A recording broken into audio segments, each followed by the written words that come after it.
when the Galactic Council discovered that Zephyrian Prime, a being capable of obliterating entire star systems with mere thoughts, had chosen to ally with humans above all other species in the galaxy, panic spread through civilizations that had existed for millions of years. Humans were barely 2 centuries into space travel. Their technology was primitive, their bodies fragile, their lifespans laughably short. Yet somehow, these newcomers had earned the loyalty of the most powerful entity the universe had ever known. What could these seemingly insignificant creatures possess that ancient empires, technologically superior races, and beings of pure energy could not offer? The answer would shake the very foundations of what it meant to be truly strong in a universe filled with gods pretending to be mortals, and mortals who refused to kneel before gods. The truth was far more terrifying than anyone could have imagined, and it started with a single human's refusal to surrender, when surrender was the only logical choice. The emergency session of the Galactic Council had been called within minutes of the transmission reaching the central hub, on Nexus Prime. Representatives from over 400 species materialized in their designated chambers, their various forms of communication creating a cacophony that the universal translators struggled to process. Fear had a particular frequency, and today it resonated across every species present. High Chancellor Vexai of the Trillonian Empire stood at the central podium, her crystalline form refracting the chamber's lights into prismatic patterns that betrayed her agitation. For over 3,000 years, she had presided over galactic affairs with the calm efficiency her people were known for. Today, that composure had shattered like her homeworld's famous crystal spires in a gravity storm. "The transmission has been verified through 17 independent sources," she announced, her voice carrying the weight of impending catastrophe. "Zephyrian Prime has made contact with the human species. Not only has he made contact, but according to our intelligence networks, he has offered them a formal alliance." A ripple of disbelief swept through the chamber.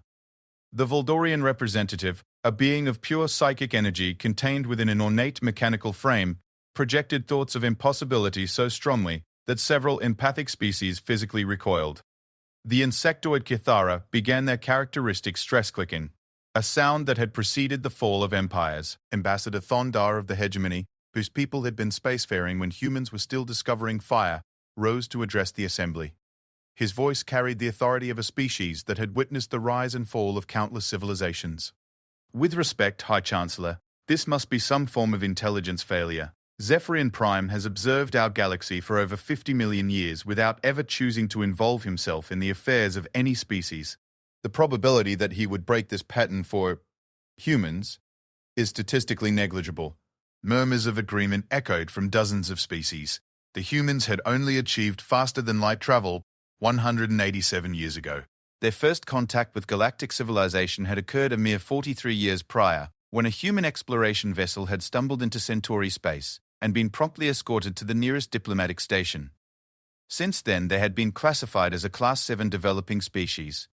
Interesting enough for observation, too primitive for meaningful interaction. "I understand your skepticism," Vexai replied, her form dimming with the weight of what she was about to reveal. "However, we have visual confirmation. Our deep space monitoring station at Grid Reference Theta 7 recorded this footage 12 hours ago. The chamber's central holographic display activated, showing the stark emptiness of deep space. Grid Reference Theta 7 was located in the neutral zone between the Outer Rim territories and the galactic frontier, a region considered so strategically unimportant that only automated monitoring stations were placed there. The image shifted, focusing on a small human vessel. The ship was utilitarian in design, bearing the simple geometric patterns that humans favored in their engineering. It was a survey ship, one of dozens that the Human Earth Council deployed to map unexplored regions of space. Nothing about it suggested any special significance. Then, space itself seemed to fold. A presence materialized near the human ship, not arrived, not appeared, but manifested as if reality had suddenly remembered that something infinitely important belonged in that location. The monitoring station's sensors immediately began registering readings that should have been impossible. Energy signatures that existed beyond known physics. Gravitational fluctuations that suggested the presence of something that contained the mass of entire solar systems compressed into a form roughly 3 kilometers in length. Zephyrian Prime had revealed himself. The being's true form was incomprehensible to most organic minds. The monitoring station's visual processors had automatically applied filters to translate what they detected into something that wouldn't drive observers insane. What appeared on the display was a massive construct that seemed to be built from crystallized starlight, and contained galaxies. Geometric patterns that hurt to contemplate shifted across its surface, and occasionally, what might have been wings unfurled to reveal vistas of space that couldn't possibly exist within normal dimensional frameworks. Every representative in the chamber had seen images of Zephyrian Prime before, but always from vast distances and usually heavily filtered. To see him this close to any civilization's vessel was unprecedented. To see him approaching the vessel with what could only be interpreted as peaceful intent was beyond unprecedented. It was reality-altering. The human ship, tiny in comparison, had not fled. This alone was remarkable. Most species' first instinct upon encountering Zephyrian Prime was immediate evacuation. The psychological pressure of being in the presence of something that could restructure solar systems was too much for most sentient minds to handle. Yet the human vessel had held position. Then something extraordinary happened. The human ship began broadcasting on standard diplomatic frequencies. Not distress signals, not pleas for assistance, but a formal greeting in 17 different languages, including several that humans shouldn't have known existed. The transmission was clear enough that the monitoring station had recorded it. This is Survey Captain Sarah Chen of the Earth vessel Endeavour. We acknowledge your presence and request permission to establish communication protocols. We come in peace and with respect for your obvious capabilities. Captain Sarah Chen. The Galactic Intelligence Networks had immediately compiled everything known about her. 43 years old, born on a planet called Earth in a system humans had designated Sol. She had served in their space fleet for 18 years, with a record of first contact protocols with 7 different species. Nothing in her background suggested she was anything other than a competent but unremarkable human officer. Yet she was the first being in 50 million years to address Zephyrian Prime as an equal. What happened next had sent shockwaves through every intelligence agency in the galaxy. Zephyrian Prime had responded, not with the cosmic silence that had been his response to every other species' attempts at communication over the eons, but with words. His voice, when translated, carried harmonics that existed in dimensions most species couldn't perceive. Captain Chen of the humans. The translation read, though the monitoring station's equipment had struggled to capture the full meaning. Your species intrigues us. We would speak with you. The diplomatic implications were staggering. For 50 million years, Zephyrian Prime had been the galaxy's greatest mystery and most feared power.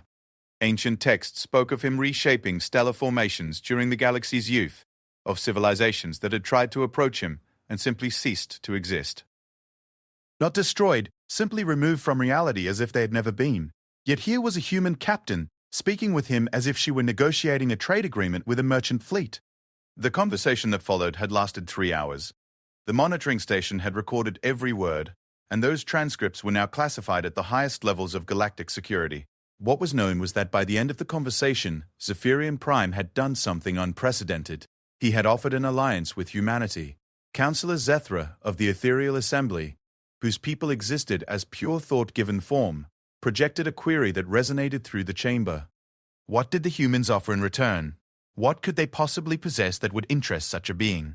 Vex Hay's crystalline form flickered, displaying the uncertainty that her people rarely admitted to feeling. According to our analysis of the transmission, Captain Chen offered nothing. The silence that followed was absolute. Even the constant background hum of the chamber's environmental systems seemed to pause. Nothing. Ambassador Thondar's voice cracked with disbelief. She offered nothing in exchange for an alliance with the most powerful being in the galaxy? Worse, Vexhai continued, her voice heavy with implications. When Zephyrian Prime made his offer, Captain Chen asked for time to consult with her superiors. She told him that humanity would need to vote on whether to accept his alliance. The chamber erupted. The concept was so alien that several species' translation matrices crashed trying to process it. A Class 7 developing species asking for time to consider an alliance with Zephyrian Prime was like a single bacterium negotiating with a star. There's more, Vexai announced. And somehow, the chamber became even quieter. Zephyrian Prime agreed to wait for their decision. He said, and I quote the translation, "We will await your people's choice, Captain Chen. You have shown us something we had not seen in many ages. We are curious to learn if it is common among your kind." The implications hung in the chamber like a toxic cloud. Every species present had spent millions of years developing technologies, philosophies, and capabilities to earn even the most minor acknowledgement from powers like Zephyrian Prime. The Trilonian Empire had built monuments to mathematical perfection spanning light years. The Valdorians had transcended physical form entirely. The hegemony had mastered time itself within limited parameters. None of them had earned more than indifference from beings like Zephyrian Prime. Yet humans, barely evolved primates who had only recently stopped killing each other over resources that were abundant throughout the galaxy, had managed to intrigue him in a single conversation. "What do we know about their response?" asked Councillor Merton of the Synthetic Collective, whose mechanical form processed information faster than most biological minds could comprehend. "Have the humans accepted this alliance?" Vexhi's form brightened slightly, as if she were relieved to finally have some information that made sense. "Yes." Surprisingly, it took them only 2 days to reach a decision. Their Earth Council voted unanimously to accept Zephyrian Prime's offer, though they attached several conditions. The chamber might have erupted again, but everyone was too stunned to react. Conditions. The humans had attached conditions to an alliance with Zephyrian Prime. What conditions? The question came from Director Kolvash of the warrior caste of Morvac, whose people had conquered 17 sectors through pure military might and still considered themselves barely worthy of notice from cosmic entities. 3 primary conditions, Vexhay replied, consulting data that flickered across her crystalline surface. First, the alliance must be between equals, with no species holding authority over the other. Second, all actions taken under the alliance must be defensive in nature unless both parties agree otherwise. Third, either party can dissolve the alliance at any time without prejudice. The silence stretched for several minutes. These weren't the conditions of a desperate species seeking protection from a cosmic power. These were the terms 2 sovereign nations might negotiate for a mutual defense pact, and Zephyrian Prime had accepted them. What was his response to these conditions? Ambassador Thondar asked, his voice barely above a whisper. "According to our intelligence sources, he laughed," Vexhay replied. "The monitoring station detected harmonic frequencies consistent with what humans classify as amusement." He then said, "Your species continues to surprise us, Captain Chen. We accept your conditions. We look forward to learning what other unexpected qualities your people possess." The word learning resonated through the chamber with ominous implications. Beings like Zephyrian Prime didn't learn from lesser species, they observed them like interesting specimens. The fact that he expected to learn something from humans suggested that he saw qualities in them that the rest of the galaxy had missed. This was no longer simply a matter of diplomatic curiosity. If Zephyrian Prime saw potential in humanity that others couldn't perceive, then humanity represented a fundamental shift in galactic power dynamics. And if humanity had somehow earned the genuine alliance of the most powerful being in the galaxy, then every other species' position in the cosmic hierarchy was suddenly uncertain. "What do we know about human capabilities?" Councillor Zethra projected. "Have our intelligence networks missed something significant about their development?" Intelligence Director Nalshi of the Shadow Network, whose species had perfected espionage across 17 different dimensional phases, materialized briefly to address the chamber. Her people rarely spoke in galactic forums, preferring to observe and report rather than participate in politics. "Our analysis indicates no significant technological advances beyond their established classification," she reported, her voice carrying the certainty of absolute information. "Their fastest ships are still limited to approximately 7 times light speed. Their energy weapons are plasma-based and approximately 4,000 years behind current galactic standards. Their population centers are still concentrated on planetary surfaces rather than orbital habitats. By every measurable standard, they remain a Class 7 developing species." Then what did Zephyrian Prime see in them? The question came from Chairman Hexaval of the United Colonies, whose confederation of 12 species represented nearly 15% of the galaxy's inhabited worlds. For the first time in the emergency session, Vexhay admitted uncertainty. "We don't know. We have requested detailed reports from all species that have had direct contact with humans. Perhaps there are behavioral patterns or cultural elements that our initial classifications missed." What she didn't say, but what everyone in the chamber understood, was that this mystery represented a potential threat to the established order. For millions of years, galactic civilization had operated under the understanding that power came from technological advancement, psychic evolution, or cosmic enlightenment. If humans possess some quality that superseded these traditional paths to significance, then the fundamental assumptions underlying galactic civilization might be wrong.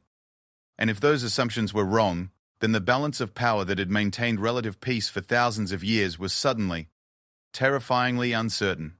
The emergency session would continue for 14 more hours, with representatives desperately trying to understand how a species of barely evolved primates had accomplished what the greatest civilizations in galactic history had failed to achieve. But even as they debated and analyzed and theorized, reports were coming in from across the galaxy. Zephyrian Prime had been seen near human space on 17 separate occasions in the past week. Each time, he had been observed engaging in what could only be described as recreational activities with human vessels. He had been seen racing human ships through asteroid fields, engaging in complex gravitational maneuvers that seemed designed to test human pilot skills. And in one confirmed incident, actually allowing a human exploration team to conduct scans of his outer energy matrix. 50 million years of cosmic isolation ended because a human captain had said hello and meant it. The galaxy would never be the same. Captain Sarah Chen stood on the observation deck of the Earth Defense Station Horizon, watching the impossible sight that had become routine over the past 3 weeks. Zephyrian Prime moved through space near the station like a cosmic dancer, his form shifting between dimensions in patterns that a scientific team had given up trying to measure. Every few hours, he would send a communication requesting permission to observe human activities, and every time, Sarah found herself saying yes to a being who could unmake solar systems with a thought. "Ma'am, we have another request from the Trilonian Empire for a formal audience," Lieutenant Commander Park reported from behind her. "This is the 47th request this week." Sarah didn't turn from the window. Watching Zephyrian Prime had become something of an addiction for her crew. His presence was simultaneously humbling and oddly comforting, like having a benevolent god take interest in your daily routine. "Same response as always, Commander. Any formal diplomatic contact needs to go through Earth Council protocols." What Sarah didn't mention was that Earth Council was in a state of barely controlled chaos. The alliance with Zephyrian Prime had elevated humanity from galactic newcomers to the most important species in known space overnight. Every major power was demanding meetings, offering trade agreements, and some were even presenting gifts that represented the accumulated wealth of entire star systems. Humanity's response had been characteristically human. They formed a committee. The Human Galactic Relations Committee was currently debating whether accepting a moon made of pure platinum from the Crystalline Collective would upset the solar system's gravitational balance. Meanwhile, the Voldorian Empire had offered to share psychic transcendence techniques that would allow humans to exist as pure energy beings, and the hegemony had presented a proposal for technology sharing that would advance human civilization by approximately 10,000 years. Earth Council's response to all of these offers had been polite appreciation, and requests for more detailed proposals to be submitted through proper channels. Sarah suspected that her species' bureaucratic tendencies were confusing the galaxy even more than their alliance with Zephyrian Prime. "Captain!" came another voice from across the observation deck. Dr. Elena Vasquez, the station's xenopsychology specialist, approached with a datapad and the expression she wore when she had discovered something that challenged fundamental assumptions. "I've completed my analysis of the communication patterns between you and Zephyrian Prime." "I think I might understand why he chose to approach us." Sarah finally turned from the window, grateful for anything that might explain the inexplicable. "What did you find?" Dr. Vasquez activated her datapad, displaying communication transcripts and analysis charts that had been compiled over their weeks of interaction with the cosmic entity. "I've been comparing our conversation patterns with historical records of how other species have attempted to communicate with beings like Zephyrian Prime. The differences are remarkable." She highlighted several sections of text. "Look at this example from the hegemony's attempted contact 2,000 years ago.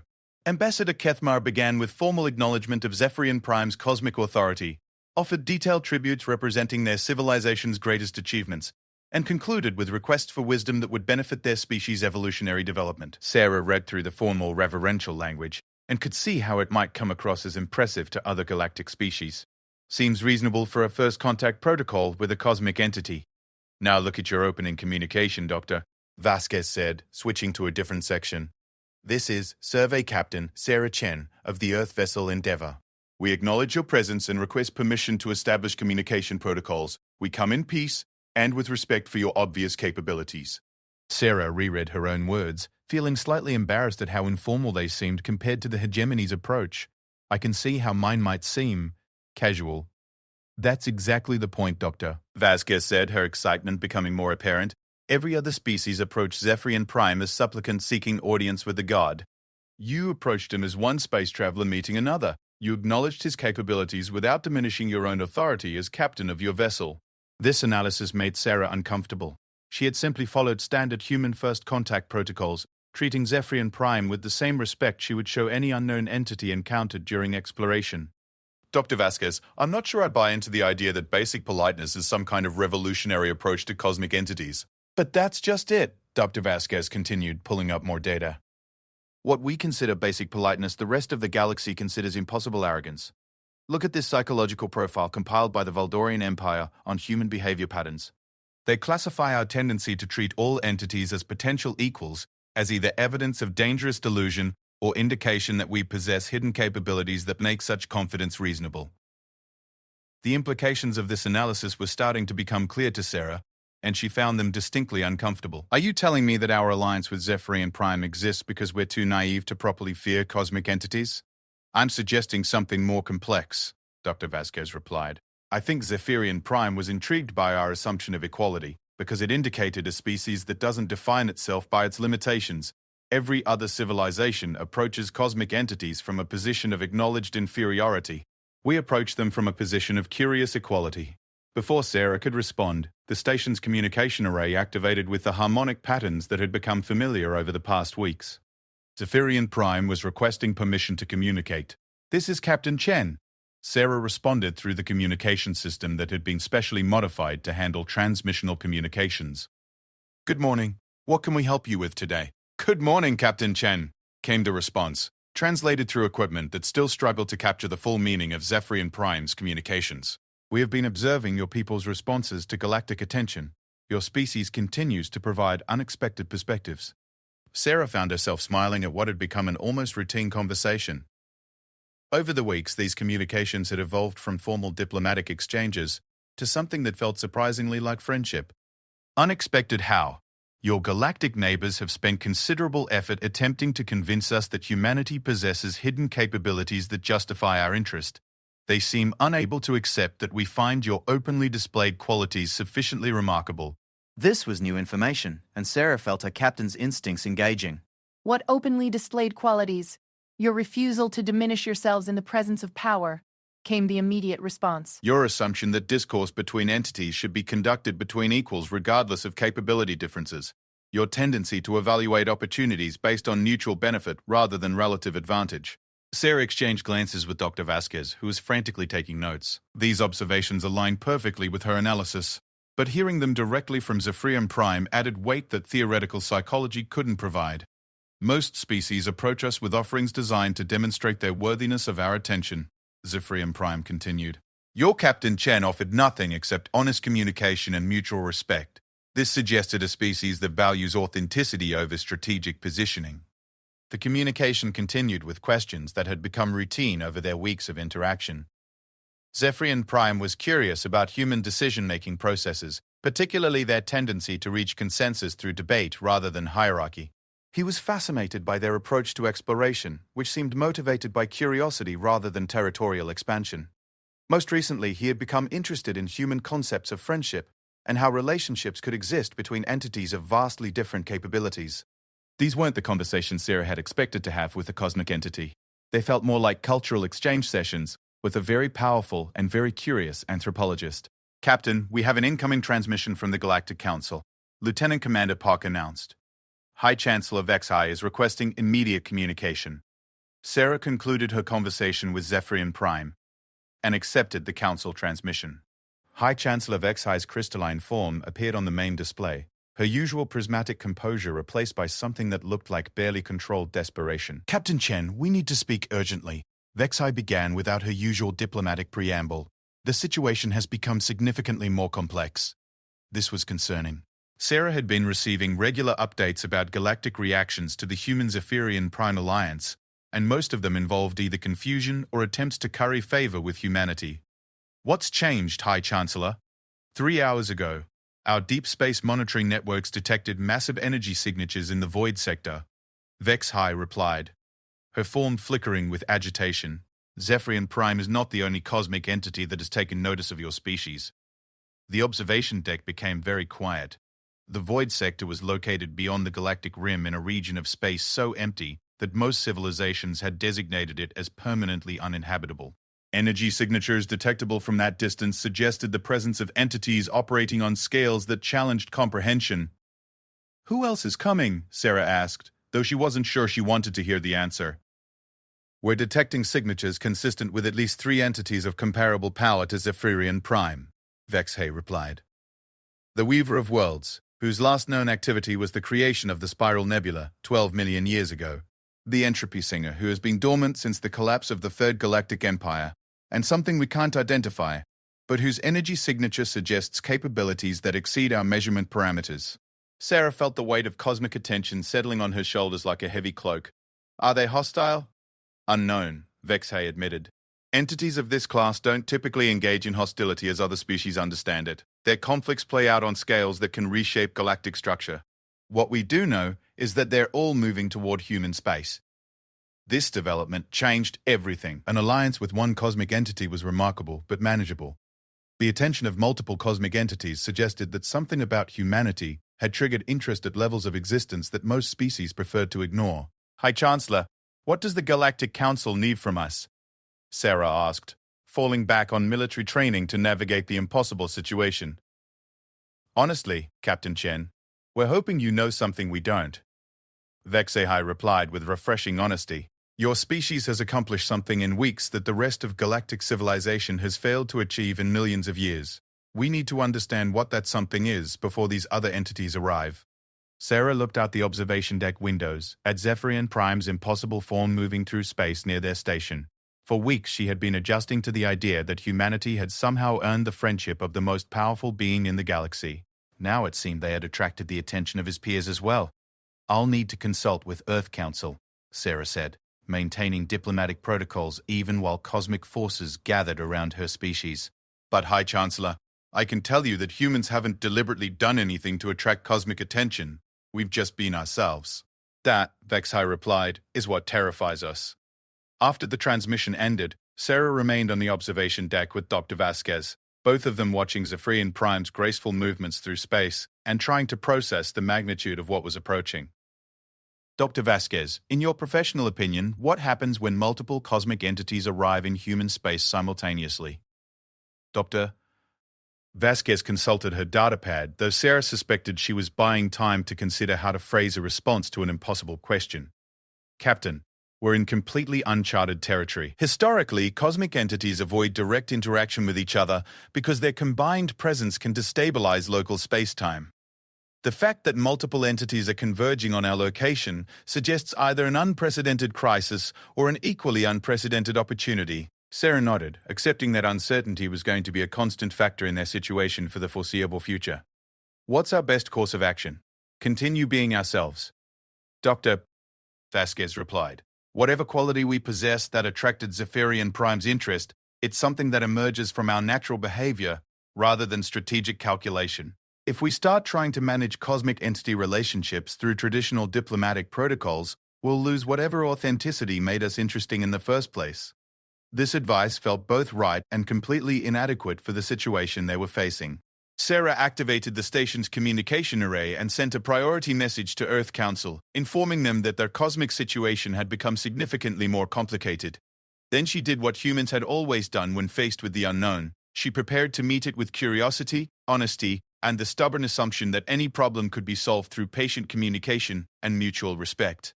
Even if the problems were now the size of galaxies, and the entities involved operated on scales that challenged the basic structure of reality, the universe was about to test whether human nature could scale up to cosmic proportions. The first indication that reality was about to become significantly more complex came when the horizon sensors began registering readings that shouldn't have been possible. Space itself was folding in ways that violated every known law of physics, creating geometric patterns that existed in more dimensions than the human mind could process. Captain Sarah Chen stood in the station's command center, watching her science officers struggle to make sense of data that seemed to rewrite itself as they observed it. "Chief Science Officer, Dr. Please." Martinez had stopped trying to take measurements entirely and was simply documenting the various ways their instruments were failing. "Captain, we're detecting massive spatial distortions approximately 7 light-years from our position," reported Lieutenant Commander Park, her voice tight with the strain of reporting impossible information. "The distortions appear to be organized. They're forming what our computers are interpreting as geometric structures, but the mathematics don't correspond to anything in our databases." Sarah nodded. trying to project calm confidence while internally marveling at how quickly the impossible had become routine. 3 weeks ago, the most remarkable thing in her universe had been the discovery of a new class of nebula. Now she was monitoring the arrival of cosmic entities that existed outside conventional reality. "Any communication from Zephyrian Prime?" she asked. "Yes, ma'am," came the reply from communications specialist Torres. He transmitted a message 20 minutes ago. It simply said, "My colleagues approach. Maintain your authenticity, Captain Chen. They come to understand what we have discovered." The word colleagues carried implications that Sarah found both reassuring and deeply concerning. It suggested that the approaching entities shared some form of relationship with Zephyrian Prime, which meant they might not be hostile. However, it also meant that humanity was about to become the subject of study by multiple beings who operated on cosmic scales. "Captain," Dr. Martinez called from the science station, his voice carrying the particular tone scientists used when they discovered something that changed everything. "I'm reading massive energy signatures materializing at the edge of our sensor range, 3 distinct entities, each with capabilities comparable to Zephyrian Prime. The main display activated, showing long-range sensor data that had been automatically filtered to prevent psychological damage from direct observation. Even with the filters, what appeared on screen was overwhelming. The first entity manifested as a construct of crystallized time, its form shifting between past and future versions of itself in patterns that made causality seem like a polite suggestion. The entropy singer, according to galactic records, had the ability to accelerate or reverse temporal flow within massive areas of space. Civilizations that had encountered it reported experiencing their entire histories in reverse before returning to normal temporal flow with no apparent permanent effects. The second entity appeared as a massive weaving of space itself, creating new star systems and dimensional pockets with movements that resembled cosmic needlework. The Weaver of Worlds was legendary for creating entire inhabited universes within pocket dimensions, then gifting them to species that had impressed it with their creativity. Some of the galaxy's most remarkable civilizations existed within spaces that the Weaver had crafted specifically for them. The third entity defied description even with the computer's filtering systems. It existed as pure possibility, its form shifting between every potential version of itself simultaneously. The station's computers had designated it as Unknown Entity Prime and stopped attempting analysis after the 15th system crash. "How long until they arrive in our local space?" Sarah asked. "Based on their current approach vectors, approximately 6 hours." "Doctor," Martinez replied. "However, entities of this class don't travel through space in conventional terms. They could arrive instantaneously if they chose to." Sarah activated the station's communications array and opened a channel to Zephyrian Prime. "This is Captain Chen. We're tracking the approach of your colleagues. Is there anything we should know about appropriate protocols for meeting cosmic entities?" The response came immediately, carrying harmonics of what their translation systems interpreted as amusement. "Captain Chen, you have already demonstrated the only protocol they require: honesty. They come not as judges but as curious observers. Your species has presented them with an unprecedented phenomenon." What phenomenon? Sarah asked, though she suspected she knew the answer. "A species that achieves significance without sacrificing authenticity," Zephyrian Prime replied. "Most civilizations evolve toward cosmic awareness by transcending their original nature. They abandon physical form for energy, replace emotion with logic, or pursue power until they lose connection to their origins. Your people remain recognizably human despite achieving cosmic relevance." This observation aligned with Dr. Vasquez's analysis, but hearing it from a cosmic entity gave it weight that academic theory couldn't provide. "Is that why you chose to ally with us?" "We chose alliance because your Captain Chen treated us as an equal rather than a god," came the response. "But we have maintained that alliance because your species continues to surprise us with responses that are both logical and authentic. This combination is extraordinarily rare in our experience." Before Sarah could respond, the station's proximity alarms activated. Something was materializing directly outside the observation deck. Sarah rushed to the windows and found herself face to face with an entity that existed as pure, crystallized time. The entropy singer had arrived. Its presence was overwhelming in ways that had nothing to do with size or power. Looking at it was like experiencing every moment of her life simultaneously, while also being aware of all the moments that might have happened instead. Sarah felt herself aging and growing younger in rapid cycles, before the sensation stabilized into something manageable. "This is Captain Sarah Chen of the Earth Defense Station Horizon," she said through the communication array, falling back on protocols that seemed absurdly inadequate for the situation. Welcome to our space. How can we assist you? The response came not through the communication system but directly into her mind, carrying the weight of eons and the complexity of causality itself. Captain Chen of the humans. We have observed the temporal echoes of your species' interactions with Zephyrian Prime. You intrigue us. May we observe your people's natural behavior patterns? Sarah found herself nodding before fully processing the request. You're welcome to observe, though I'm not sure what you'll find interesting about routine station operations. We are interested in your species' temporal relationship to decision-making. The Entropy Singer replied, Most species make choices based on past experience or future planning. Your people appear to make decisions based on present authenticity, regardless of temporal consequences. This suggests a unique relationship to causality. This was a perspective on human behavior that Sarah had never considered. Would you like to observe specific activities, or would you prefer general access to our daily routines? We would value the opportunity to observe your decision-making processes in real time, came the response. Particularly your methods for achieving consensus among entities with different perspectives. Sarah found herself agreeing to allow a cosmic entity to observe human committee meetings, and somehow this felt like a reasonable progression of her career in space exploration. The next arrival was even more dramatic. Space itself began reshaping around the station as the Weaver of Worlds approached. New dimensions folded into existence, creating architectural impossibilities that somehow felt welcoming rather than threatening. Sarah watched through the observation deck windows as the entity literally wove a small pocket universe around their station, complete with what appeared to be recreational facilities designed for cosmic entities. Captain Chen, came a communication that felt like silk and starlight. We greet you and your people. We come seeking understanding of your species' creative processes. Zephyrian Prime has described human innovation as emerging from collaborative chaos rather than systematic planning. We wish to observe this phenomenon. You're welcome to observe our research and development activities, Sarah replied, mentally noting that she was now scheduling meetings for cosmic entities, as if she were managing a very unusual conference. Though I should warn you that our creative processes might seem inefficient compared to species with more advanced capabilities. Inefficiency suggests authentic exploration rather than predetermined outcomes, the Weaver replied. We are particularly interested in how your people generate solutions to problems they have never encountered. This approach to novelty is rare among spacefaring civilizations. The third entity's arrival defied description entirely.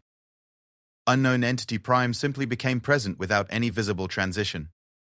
Its communication came in forms that bypassed language entirely, conveying meaning through direct conceptual transfer. The entity was interested in human potential, not their current capabilities or their technological development, but their relationship to possibilities that didn't yet exist. According to its analysis, humans possessed an unusual ability to imagine outcomes that weren't mathematically predictable from current conditions, then work toward making those outcomes real. Sarah found herself in the unprecedented position of coordinating research activities for 3 cosmic entities while maintaining normal station operations. Her crew adapted to the situation with the flexibility that humans seem to be becoming known for throughout the galaxy. Dr. Carl Martinez established observation protocols that allowed the entities to study human scientific methodology without interfering with actual research. Doctor! Vasquez began documenting the psychological effects of cosmic entity interaction on human behavior patterns. Lieutenant Commander Park organized duty rotations that accommodated the fact that reality was now slightly more flexible in certain areas of the station. The most remarkable aspect of the situation was how quickly it began to feel routine. Within 24 hours, her crew was treating the presence of cosmic entities as an interesting but manageable aspect of their assignment. They asked clarifying questions when entity observations interfered with their work, offered suggestions for better observation angles, and in one memorable incident, Chief Engineer Rodriguez politely asked the Weaver of Worlds to avoid reshaping the areas of space that contained critical life support systems. The entities seemed fascinated by this casual adaptability. They had expected humanity to be overwhelmed by cosmic attention, but instead found a species that treated universe-altering beings as particularly interesting colleagues. Captain Shen, came a joint communication from all 4 entities simultaneously. We request permission to convene a formal gathering to discuss our observations. Your species presents phenomena that require collaborative analysis. Sarah looked out the observation deck windows at cosmic entities that existed beyond conventional reality, casually floating in space around her station while debating human psychology. Permission granted. Will you need any special accommodations for your gathering? We will create appropriate meeting space, came the response. We invite you to attend as humanity's representative. The implications of this invitation were staggering. Sarah would be participating in a formal discussion between cosmic entities about her own species. The topics of conversation would likely involve the fundamental nature of intelligence, the evolution of consciousness, and humanity's role in cosmic development. She accepted the invitation with the same straightforward honesty that had started this entire situation. I'd be honored to attend. When should I plan to be available? The meeting that followed would reshape galactic understanding of power, intelligence, and the relationship between cosmic entities and emerging civilizations. But perhaps more importantly, it would demonstrate that some problems were so complex that they required perspectives from every level of existence to solve. Humanity was about to become the first species in galactic history to participate in cosmic entity decision-making processes. And they were going to approach it exactly as they approached every other challenge, with curiosity, honesty, and the assumption that every participant in the conversation had valuable contributions to make, even when those participants could reshape reality with their thoughts. The meeting space that the cosmic entities created defied every known principle of architecture and physics. Sarah found herself in what could only be described as a conference room built from crystallized concepts, where ideas had physical form and thoughts cast shadows. The walls displayed the history of galactic civilization in living murals that shifted based on the observer's perspectives, while the ceiling opened onto vistas of parallel universes where different versions of reality played out their possibilities. Sarah sat at a table that seemed to be carved from a single piece of compressed starlight, across from beings who existed on scales that made solar systems seem small. The translation systems had been enhanced by the entities themselves, allowing for communication that conveyed not just meaning, but context, emotion, and the philosophical frameworks underlying each statement. Captain Chen, Zephyrian Prime began, his voice carrying harmonics that existed in dimensions she couldn't perceive. We have gathered to discuss a phenomenon that your species has introduced to our understanding of intelligence and consciousness. In our combined experience spanning billions of years, we have never encountered a species quite like humanity. The Entropy Singer's communication came next, carrying temporal weight that made Sarah briefly experience the conversation from the perspectives of past and future versions of herself. Your people exist in a state of temporal authenticity that we find remarkable. Most species evolve by abandoning aspects of their nature they consider primitive. Humans have achieved cosmic significance while maintaining characteristics that other civilizations discard during their development. Sarah nodded, trying to process feedback about her species from beings who had observed the evolution of countless civilizations. What characteristics specifically? The Weaver of Worlds responded by reshaping the space around them to display visual representations of human behavior patterns compared to other species' development curves. Emotional decision-making integrated with logical analysis. Competitive cooperation where individuals pursue personal goals while supporting group objectives. Adaptive stubbornness where you maintain core principles while adjusting methods based on new information. Unknown entity primes communication bypassed language entirely, conveying pure conceptual understanding directly into Sarah's mind. The entity was fascinated by humanity's relationship to paradox. Most species resolved contradictions by choosing one option over another. Humans seem to thrive in states of creative tension where multiple contradictory truths existed simultaneously. We have observed similar patterns, Sarah replied, drawing on her years of experience managing crews that exemplified these traits. Humans do seem comfortable with complexity that other species find problematic, but I'm not sure why this would be considered remarkable on a cosmic scale. Zephyrian Prime's form shifted, creating geometric patterns that somehow conveyed the concept of significance across multiple scales of existence. Captain Chen, most intelligent species evolve towards singular optimization. They become perfectly logical, perfectly efficient, or perfectly harmonious. This evolution increases their capabilities but reduces their adaptability to novel situations. The Entropy Singer added temporal context. We have observed species achieve remarkable power through specialization, only to discover that their optimization made them vulnerable to circumstances they had not anticipated. Perfect logic fails when confronted with illogical problems. Perfect efficiency breaks down when adaptation requires inefficient exploration. Sarah began to understand the implications of what they were describing. You're saying that humans have avoided this optimization trap? Your species has achieved something we consider impossible, the Weaver replied, reshaping the meeting space to display comparative analysis across thousands of civilizations. You have developed cosmic-level capabilities while maintaining evolutionary flexibility. This suggests a path to advanced intelligence that preserves rather than transcends original nature. Unknown Entity Prime conveyed concepts about the long-term implications of different evolutionary paths. Most civilizations that achieved cosmic awareness eventually stagnated because their optimization reduced their ability to generate truly novel responses to unprecedented challenges. Humanity appeared to have discovered a development path that increased capability without sacrificing adaptability. This is why you chose to ally with us, Sarah realized. Not because of what we've achieved, but because of how we achieved it. Precisely. Zephyrian Prime confirmed. Your species represents a potential solution to problems that cosmic entities face in our own development. We have become so optimized for our various purposes that we struggle with truly novel challenges. Your people's approach to impossible situations provides perspectives we cannot generate independently. The conversation continued for what felt like hours but registered on the station's chronometers as simultaneously 17 minutes and 3 days, depending on which temporal reference frame was used for measurement. The entities shared observations about human behavior that revealed patterns Sarah had never recognized in her own species.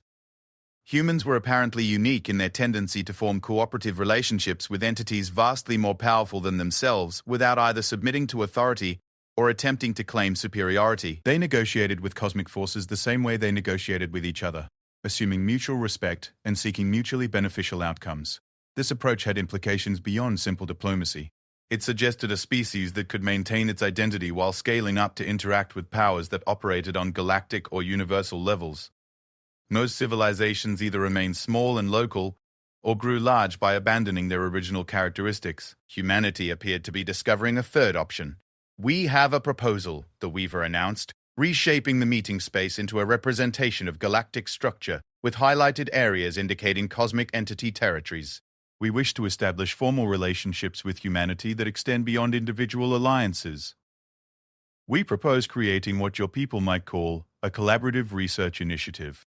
Sarah felt her diplomatic training engaging, though she suspected that no diplomatic academy had ever prepared anyone for negotiations with cosmic entities. What would this initiative involve? Shared exploration of challenges that require both cosmic-level capabilities and human-level adaptability. Zephyrian Prime explained. Problems exist at scales of reality that we can perceive but cannot solve through conventional optimization. Your species' approach to complex problems might provide solutions we cannot achieve independently. The entropy singer added temporal context. Long-term stability of galactic civilization requires solutions to problems that will emerge from patterns we can observe but not prevent through current methods. Your people's ability to thrive in paradoxical situations may be essential for navigating these challenges. Unknown Entity Prime conveyed concepts about the nature of the problems they were describing. Reality itself was evolving in ways that would require new forms of intelligence to manage. Cosmic entities had the power to influence these changes, but lacked the flexibility to adapt as circumstances evolved. Humanity's combination of cosmic relevance and adaptive flexibility made them potentially essential partners for long-term universal stability. Sarah found herself considering proposals that would fundamentally alter humanity's role in galactic civilization. The entities weren't just offering alliance or even partnership. They were proposing integration into cosmic-level decision-making processes that would affect the development of reality itself. "I'll need to consult with Earth Council about these proposals," Sarah replied, maintaining diplomatic protocols even while discussing the restructuring of universal governance. "But I can tell you that humans generally respond positively to collaborative opportunities that benefit all participants." "We anticipated this response," the Weaver replied with what their translation systems interpreted as approval. "Your species' commitment to consensus-based decision-making is one of the characteristics we find most valuable. We will provide detailed proposals for Earth Council's consideration." The meeting concluded with agreements that would have been incomprehensible to Sarah just weeks earlier. Humanity would be provided with cosmic entity advisors for major decisions affecting galactic stability. In exchange, human representatives would participate in cosmic entity strategic planning sessions to provide perspectives that optimization-based intelligence couldn't generate. Most remarkably, the arrangement was structured as a partnership between equals. Despite the vast differences in scale and capability, the entities insisted on treating humanity as co-participants in cosmic governance rather than junior partners or protected species. As Sarah returned to the station's normal operational areas, She found her crew adapting to the new reality with characteristic human flexibility. Chief Engineer Rodriguez had already begun collaborating with the Weaver of Worlds on improvements to the station's dimensional stability systems. Dr. Martinez was working with the Entropy Singer on temporal navigation techniques that would allow human vessels to travel through time streams safely. Even the mundane aspects of station management had been enhanced by cosmic entity input. Most importantly, none of these collaborations felt forced or artificial. The cosmic entities approached human partnership with genuine curiosity and respect, while her crew treated universe-altering beings as particularly knowledgeable colleagues. The relationship dynamic felt natural, despite being unprecedented in galactic history. Captain, Lieutenant Commander Park reported, "We're receiving communications from Earth Council. They want a full briefing on recent developments." Sarah smiled, imagining the Earth Council's reaction to learning that humanity had been invited to participate in cosmic governance. The bureaucratic implications alone would probably require the formation of several new committees. But she also knew that Earth Council would approach these opportunities with the same pragmatic optimism that had characterized human expansion into space. They would ask practical questions, negotiate reasonable terms, and probably insist on maintaining their own cultural identity throughout the process. The galaxy was about to discover that human stubbornness scaled up to cosmic proportions just as effectively as human adaptability, and somehow, this combination was exactly what universal stability required. As reports came in from across galactic space, it became clear that the partnership between humanity and cosmic entities was creating ripple effects throughout civilized space. Other species were reconsidering their own evolutionary paths, wondering whether they could achieve cosmic significance without abandoning their original nature. Some were even requesting guidance from humans on maintaining identity while scaling up to larger roles in galactic affairs. Humanity had accidentally become teachers for a galaxy full of species that were millions of years older and vastly more technologically advanced. And they were approaching this responsibility the same way they approached everything else, with curiosity, honesty, and the assumption that everyone involved had valuable contributions to make. The universe was about to become a much more interesting place. 6 months after the first contact with Zephyrian Prime, Captain Sarah Chen stood in what had once been the observation deck of Earth Defense Station Horizon and was now the administrative center of the Cosmic Human Collaborative Initiative. The station had been expanded and enhanced through partnership with cosmic entities, creating spaces that existed in multiple dimensions while remaining recognizably human in their operational philosophy. Through the enhanced windows, Sarah could see the impossible sight that had become routine: cosmic entities and human vessels working together on projects that span scales from quantum to galactic. The Weaver of Worlds was collaborating with human engineers to create pocket universes designed for species that needed unique environmental conditions to thrive. The Entropy Singer worked with human temporal physicists to develop safety protocols for time stream navigation that would prevent paradox formation while allowing historical research. Most remarkably, these collaborations were producing results that neither humans nor cosmic entities could have achieved independently. The combination of cosmic-level power with human-level adaptability was solving problems that had been considered insurmountable for millions of years. "Captain, we have an update from the Galactic Council emergency session," reported Commander Park, who had been promoted when the station's mission expanded to include cosmic entity liaison duties. They've officially voted to recognize the Cosmic Human Collaborative Initiative as a separate governmental entity with authority over universal stability issues. This recognition represented a fundamental shift in galactic politics. For the first time in recorded history, a species with less than 200 years of space travel experience had been granted authority over issues that affected civilizations spanning millions of years of development. The decision had been driven by practical necessity rather than respect for human achievements. The problems that cosmic entities and humans were solving together were too important for galactic stability to allow political considerations to interfere. Any resistance from the traditional power blocks? Sarah asked. Some grumbling from the hegemony and the Trilonian Empire, but nothing substantial, Park replied. Hard to argue with results when those results include preventing stellar collapse in 3 different sectors and establishing stable dimensional gateways that reduce interstellar travel time by 70%. Sarah nodded, reviewing reports that documented the initiative's achievements over the past months. What had begun as an alliance between humanity and Zephyrian Prime had evolved into a partnership that was reshaping the practical possibilities of galactic civilization. The key insight that had emerged from cosmic entity-human collaboration was that reality itself was more flexible than most species had realized. Cosmic entities possessed the power to manipulate fundamental forces, but their optimization for specific purposes limited their ability to envision novel applications of that power. Humans lacked cosmic-level capabilities but approached problems with creative flexibility that could identify possibilities that weren't apparent through logical analysis. The combination was revolutionary. Humans would identify unconventional solutions to cosmic-scale problems, then work with cosmic entities to implement those solutions, using power levels that could affect entire galactic regions. The results were beneficial to everyone involved, and impossible for any single entity to achieve independently. Captain, came a familiar harmonic communication from the station's enhanced communication array. We request consultation on a developing situation. Sarah recognized Zephyrian Prime's communication pattern, though after months of regular interaction, these conversations felt more like consulting with a close colleague than receiving audience with a cosmic entity. Good morning, Zephyrian. What's the situation? We have detected anomalous patterns in the cosmic background structure, came the reply, carrying undertones of concern that the translation systems had learned to interpret over their months of collaboration. Reality itself appears to be generating novel organizational patterns that we cannot predict or control through conventional methods. This was potentially serious. Background cosmic structure was the fundamental framework that allowed reality to maintain consistent physical laws across universal scales. Changes to that structure could affect everything from basic physics to the stability of consciousness itself. Do you have any theories about what's causing these changes? Sarah asked, automatically shifting into problem-solving mode.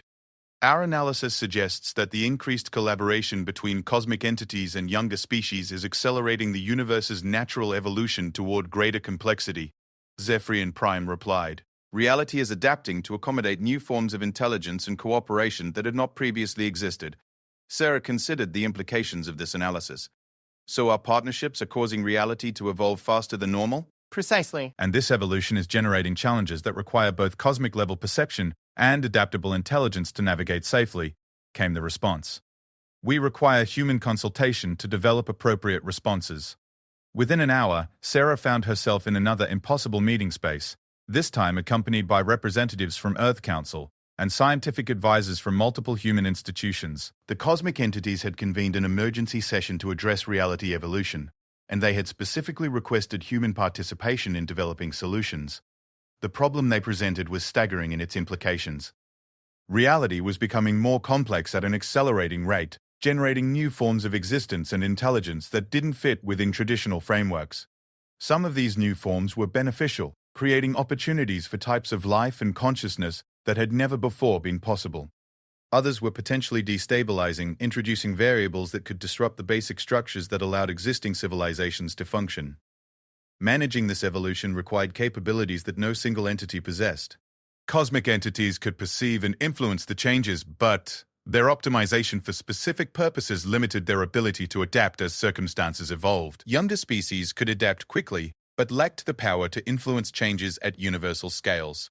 Only collaborative approaches that combined both capabilities could effectively navigate the developing situation. We propose establishing permanent integration protocols between cosmic entities and adaptive species, the Entropy Singer announced, creating temporal displays that showed potential future outcomes based on different response strategies. Reality evolution appears to require ongoing collaboration rather than temporary alliances. This proposal represented a fundamental restructuring of how intelligence operated at cosmic scales.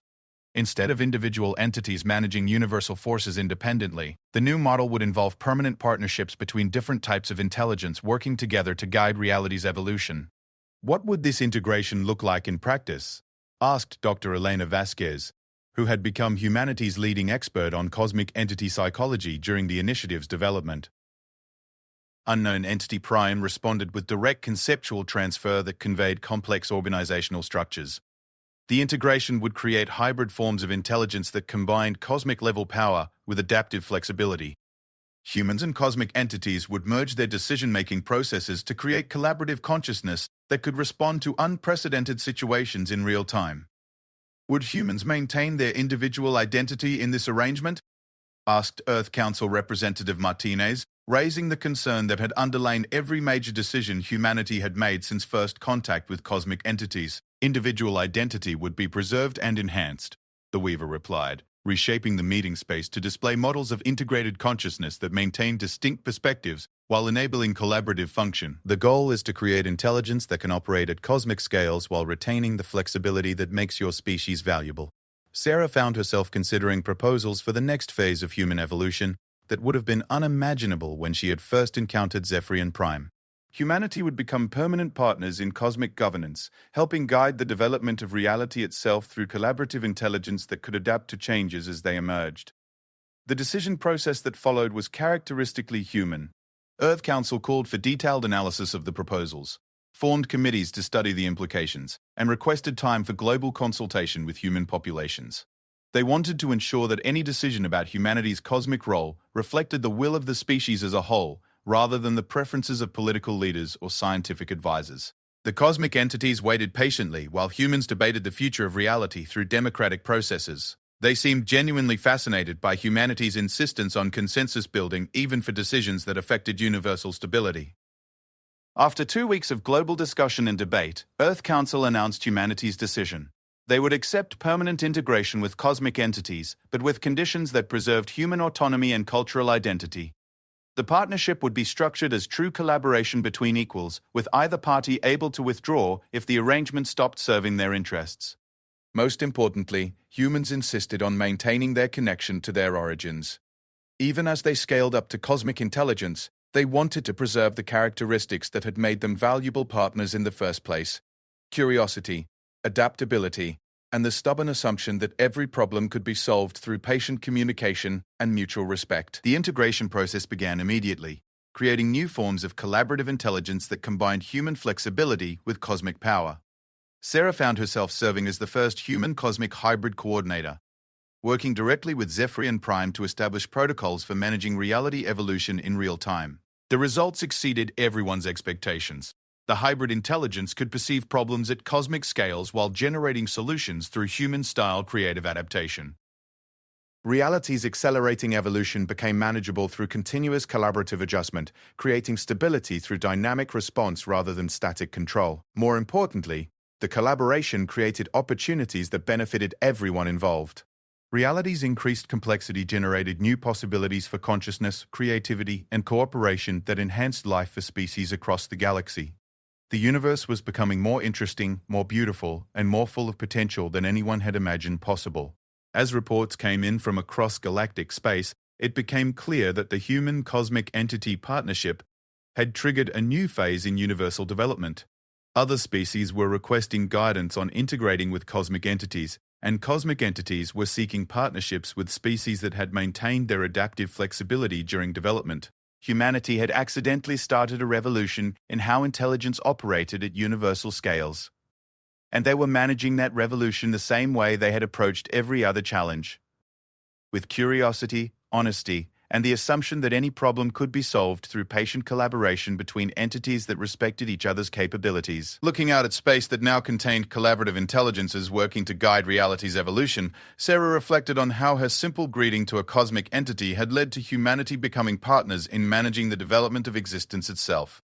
The universe had turned out to be much more interesting than anyone had expected, and somehow that felt perfectly appropriate for a species that had always thrived on discovering that the impossible was simply another form of possible that required creative approaches to achieve. Humanity's greatest strength hadn't been their technology, their intelligence, or their courage. It had been their refusal to be diminished by the presence of power greater than their own, and their assumption that every entity they met had valuable contributions to make. In a universe full of gods pretending to be mortals and mortals trying to become gods, humans had chosen to remain authentically themselves while scaling up to cosmic significance, and that choice had made all the difference.